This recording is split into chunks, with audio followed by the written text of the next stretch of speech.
This is the Lone Crater YouTube. We hope this video helps.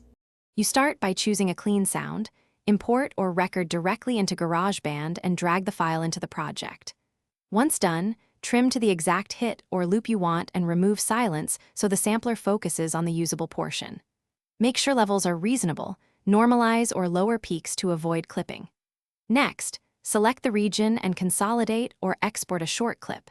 This gives the sampler a predictable, high-quality source to map and modulate.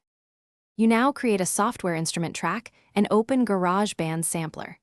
Drag the prepared clip into the sampler zone editor. GarageBand will map it across the keyboard automatically, but you should set the root key so pitch tracking sounds natural.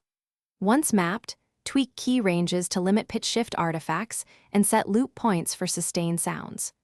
Also adjust polyphony and voice stealing so chords play cleanly. These steps control how the sample responds when you play different notes and velocities.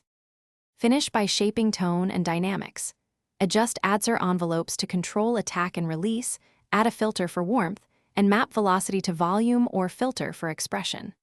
Once satisfied, save your preset so you can recall it in other projects and assign CC to a MIDI controller for live tweaks.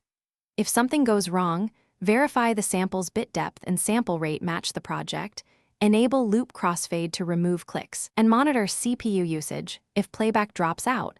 These fixes resolve. Thanks for watching. Consider subscribing if we helped you.